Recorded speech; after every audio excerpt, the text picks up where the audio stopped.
Hello, hi Rosemary. Hello. This is a pleasure. I'm Anna, and you're Rosemary Sullivan. So it's been amazing, this new experience of reading this amazing book, right? So I'm not qualified to tell you if it's about the content or anything. I just really want to know your process and your feelings about this book. It has a lot of comments and critics, and it's been a bang, a boom. So I really want to know how you feel about this, okay? So there's a big team behind this book, right? And you are the voice of this team, right? So it's a huge thing, and you are a very powerful and strong woman and very brave to enter this kind of theme, right? Because this is huge. It's very interesting. It's like finding the Titanic in the ocean and everything, right? So I'm just telling about that you wrote this with a team, so our viewers can kind of get into this theme. You're not the only one writing this, right? So what was on your mind after the team approached you to be the storyteller of this book? What made you say, yes, I'll do it? Okay, very compelling question. My previous book was a biography of the daughter of Joseph Stalin, called Stalin's Daughter, semicolon or colon, the extraordinary and tumultuous life of Svetlana Alluyeva. Writing that book, I got to go to Moscow and I interviewed the grandson of Stalin, who was not very fond of his grandfather. I interviewed her cousins. I visited all the places she'd been to. I went to Georgia. I went in the United States. I met the CIA officer who was responsible for spiriting her out of India, Bob Rail. Spent the weekend with the Rails.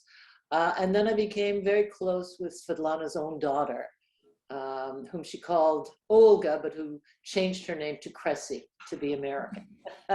So it wasn't a matter of, was I nervous to take on the Anne Frank story? Was I afraid of the story?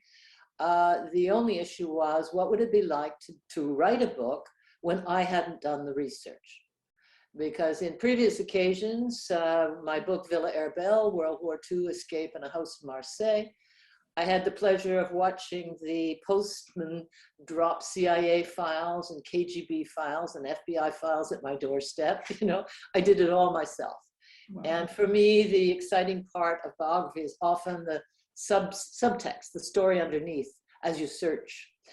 I was approached in 2009, at the end of 2018, by my publisher, HarperCollins in New York, whom I trust very much, and a new editor, Sarah Nelson, who happens to be Jewish, which she said I should insist on confirming.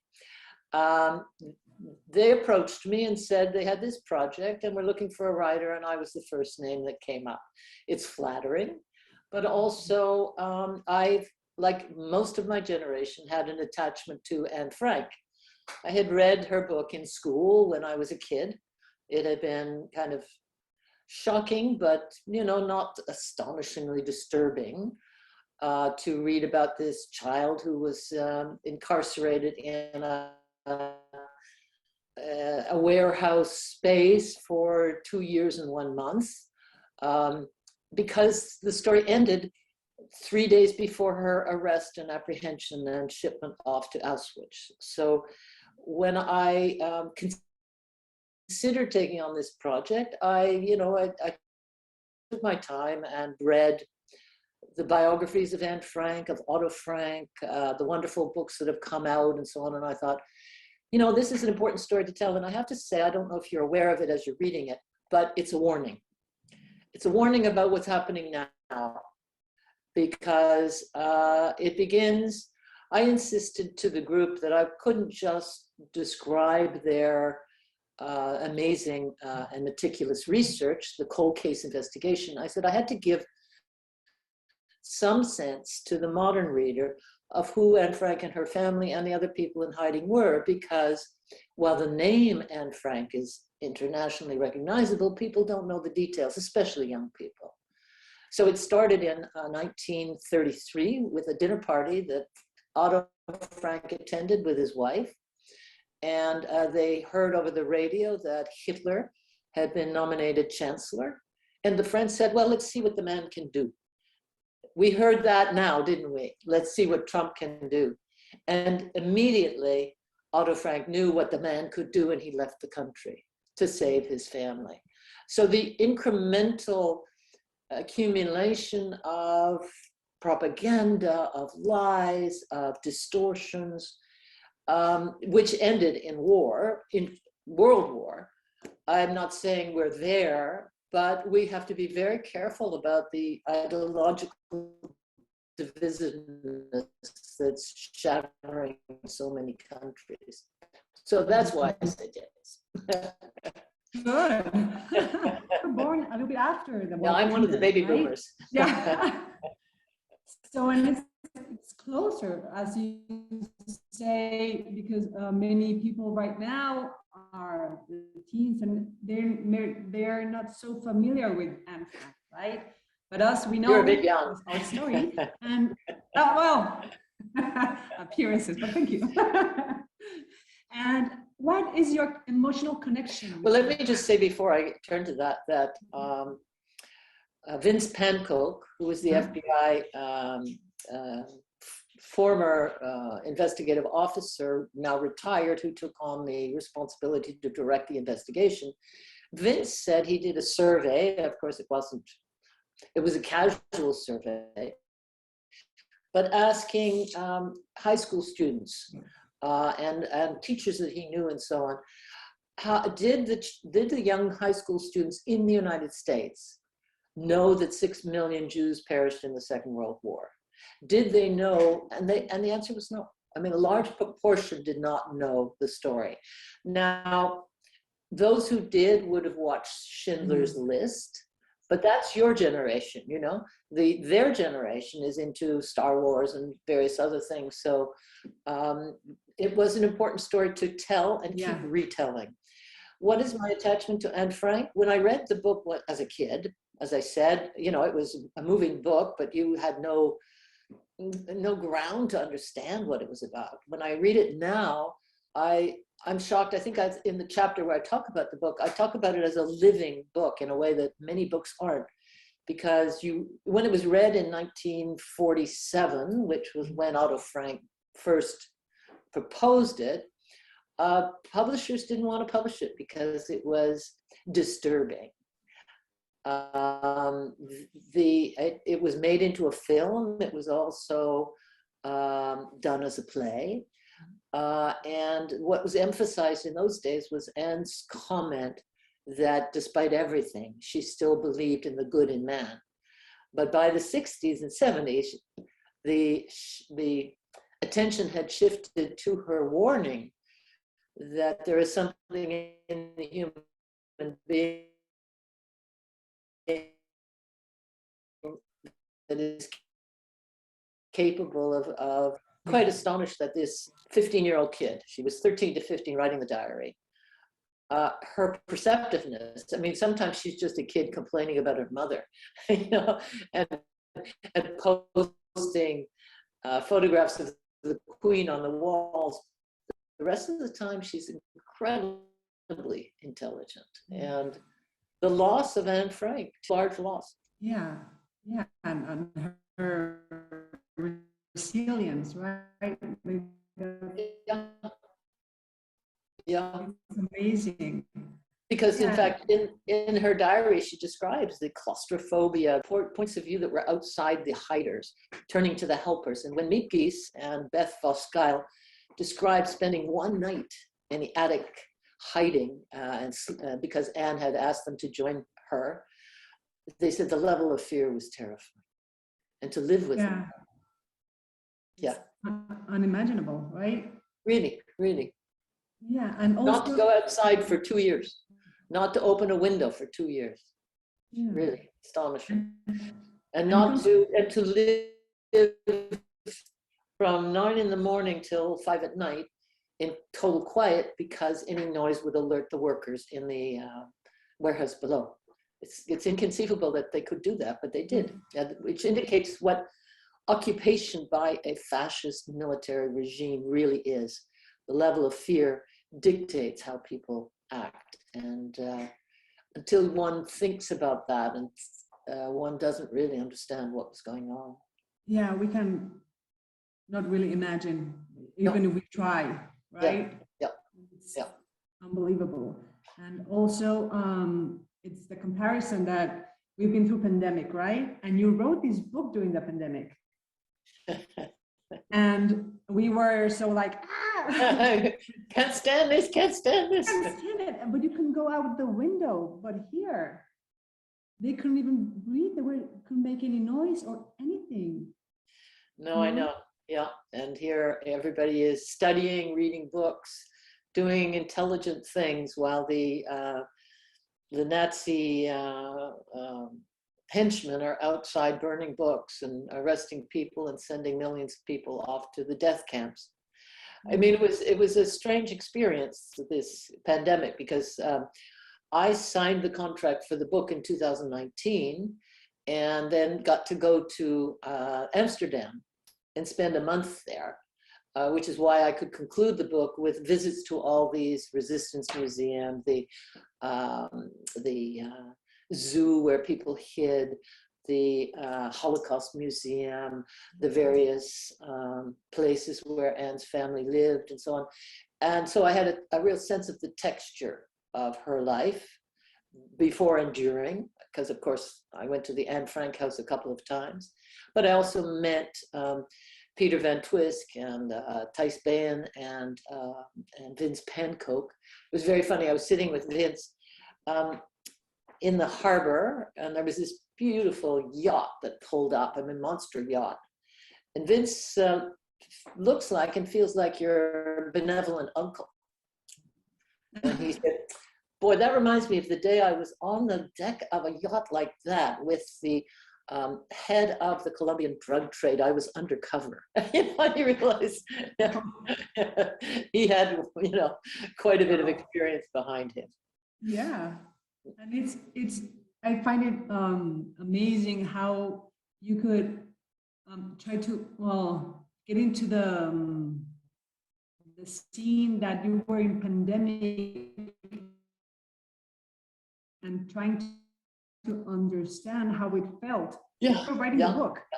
Yeah, no, I know. And in fact, we were so shocked. I'm actually being asked to deliver a presentation in Montreal next week. And I call it the Great Bear Rainforest Speaks Back, because I visited the Great Bear Rainforest in last fall, when there was a slight lift in the pandemic. But we're so shocked to discover that we're really just organisms that can be invaded by infectious diseases as we decimate the wild reaches and the jungles and so on.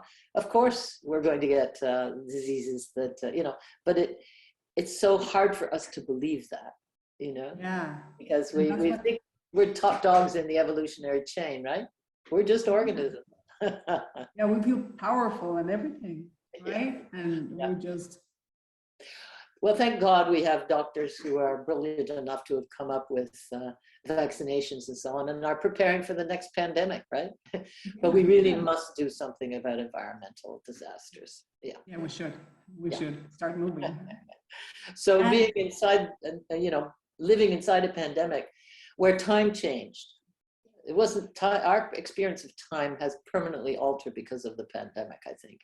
And people are closer to explosions, less capable of a kind of quietude that we need than before the pandemic. So we see, I'm an optimist for some reason. Me too. And so what was the most thrilling part of writing this book? Which was the part that you say, yeah, or the more challenging for you?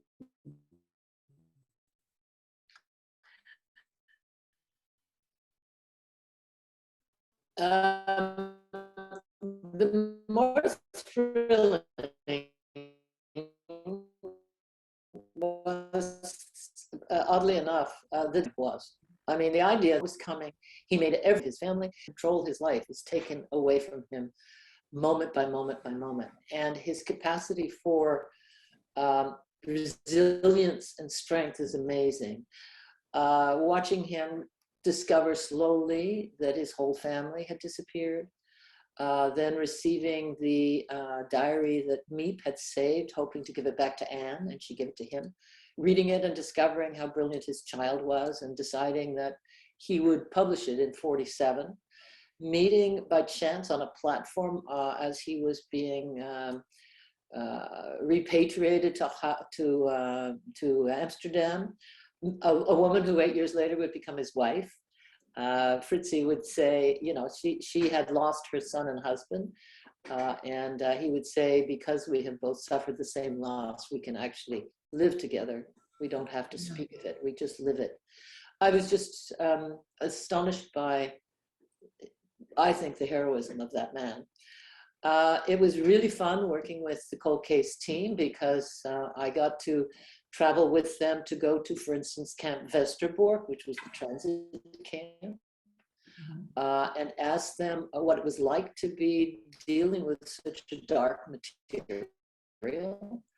And these young women said, well, thank God, Germany. You know, someone of the investigation that their grandparents had hidden Jews. They didn't really know that. Yeah, they didn't know that. They found in the resistance records that, and so Thijs was able to meet a man who was 92 years old, who said, "Oh yeah, I hid in your parents' base, in your grandparents' base." And Peter Van Twist found that his grandfather, for whom he is named, was a very important figure in the resistance, who hid weaponry and also Jewish fighters. And so we're working with them,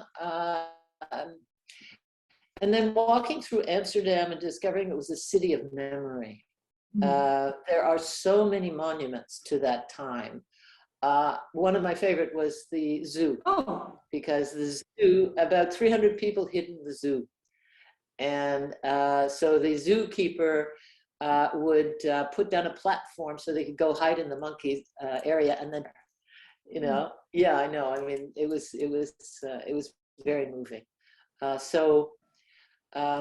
The hardest part, of course, was the discovery that Vince and the team made, that the probable person who was responsible for the raid on the annex was a Jewish notary called Arnold Vandenberg. Yeah. And yeah, and frankly, I don't understand the fuss. It was clear there was an anonymous note that Otto Frank received when he returned from Auschwitz, the only one to survive. And the note said, your hiding place was revealed to the SD, the Nazis, by notary Arnold Vandenberg. Otto checked with the by then imprisoned Dutch police who had accompanied the SD officer Silverbauer on the raid, asking them what they knew about Vandenberg. And then he continued to keep that information, but nothing came of it until 1960. Excuse me.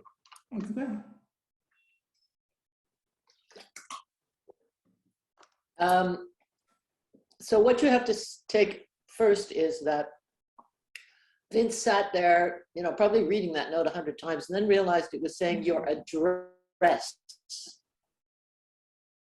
Not Otto Frank, not Anne Frank. Your address was given, and also other addresses. So did Vandenberg give a series of addresses where Jews were thought to be hiding as a way of saving himself and his family?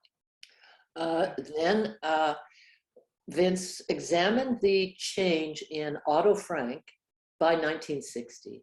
By 1960, Otto Frank was misdirecting people. Miepke said that Otto knew who the betrayer was. She said this on several occasions to several people. She said that Otto had told her he didn't want to disturb the children of the betrayer. She said on one occasion the betrayer was dead by 1960 when the investigation, the second investigation, which started in 63, began. And finally, when Otto Frank told her when Simon Wiesenthal, the Nazi hunter, who'd taken on the effort to find the SD officer who had arrested Anne Frank, when Otto told her, tell him the name, don't tell him the name. Tell him the name is Silver Thaler, not Silver Bauer. Why was Otto protecting the betrayer? I think there can be only one question. Vandenberg, the notary, was dead by 1950. He did have 3 daughters. He did, very possibly he managed to get in hiding, but he may have been discovered. And who's to judge somebody who gives a list of anonymous addresses where Jews supposedly may be hiding, and half of them may have gone off to another place, or maybe all of them. You don't know. As a way of saving yourself, your wife, and your children. If you can judge such a person, I'd be surprised. It seems to me none of us would be capable of not being seduced or tempted by that gesture to save our children. Now, it's those who dispute this finding will say the children were in hiding. We did meet the granddaughter who did describe her mother in hiding, but 1 out of 3 people, Jewish people who were in hiding, were betrayed. So you couldn't, if you put yourself in the middle of war, of occupation, of military Nazi occupation, you couldn't be sure your children were safe, even if they were in hiding. And if this opportunity came along to protect yourself and your wife. Vandenberg was clearly an extraordinary man. He had worked with a German who was a naturalized Dutchman, Miedel, as a notary selling paintings. And Miedel was high in the German intelligence. And so Vandenberg could count on Miedel's protection. But by July of 1944, Miedel had gone to Spain. So he was out and exposed, right? So it's a probable but not absolutely convincing scenario. And I think that's the way that Vince and company present it. Yeah, and it's hard. Well, we have to be in that situation to understand, right? Yeah, exactly.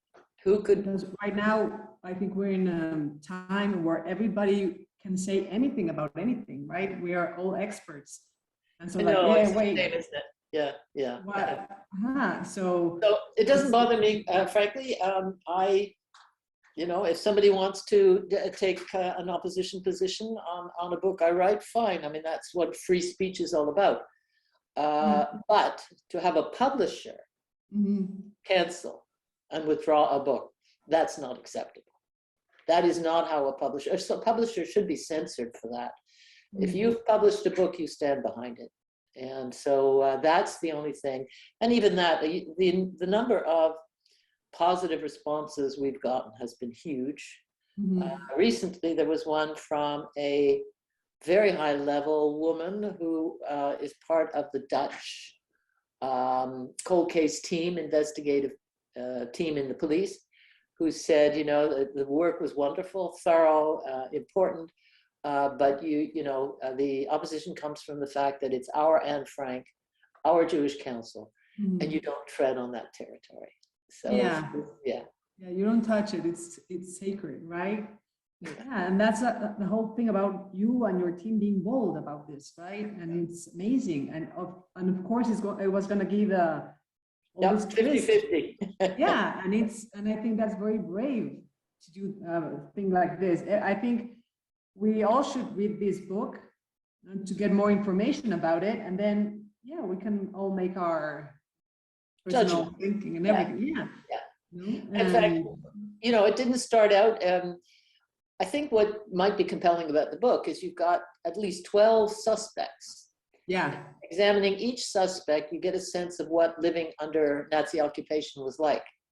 Whether it's Hans van Dyck, who was a V-Frau, as they called it, an informant, whether it was members of the NSB, like of the Dutch Nazis, like Tony Allers, or the sister of the helper Beth Voskyle. You know, you get a whole panoply of people. It was disturbing and grounds for concern when the application of opportunity, knowledge, and motive went from suspect to suspect, and all were eliminated until Vandenberg. This wasn't the conclusion the team wanted, but they felt if they just said, well, forget it, or, you know, or faked it or whatever, it would all eventually come out. So Yeah. yeah. Yeah, totally. Yeah. So one last question. Yes. This has been very interesting, and you are a poet also, right? Yes. So if you could talk to Anne Frank right now, face to face, what would you tell her? Oh, I would tell her she set a standard so high that we have such bravery that we're all aspiring to it and doubtful that we'll ever meet it. Yeah. And that she was very brave, right? Yes, yes. Yeah, thank you for all the information. Yeah, Well, it's I mean, amazing. there's a portrait her father describes when they're in the train being transported as prisoners to Westerbork. She's so thrilled to be outside looking at the sky that she's happy. And then there's a woman, Mrs. Van Winter, who is in the Bergen-Belsen camp, who says that Anne, unlike most of us, still had her face. And that's concentration camp argot for she could still see and feel and sympathize with people, whereas most people just went numb. So Wow. yes, she was brave. Yeah, she was amazing, and we have to thank her for everything, for writing every day, right? Yep, yeah. Let us know all the story, whether it was all this controversy or anything, but we have our story, so that's amazing. So Rosemary, yes, I'm so sorry. I wish we could have more time. It's been a pleasure and an honor, and I really think you're very brave and strong, and I really do think we have to get this story back and open, and thank you for doing this. Gracias a ti por nuestra conversación. Muchas gracias. Ha sido un placer. Ha sido un placer. Chao. So take Hasta care. pronto. Hasta pronto. Hasta pronto. Come and visit us Okay. soon. Ciao, ciao. Bye. Bye.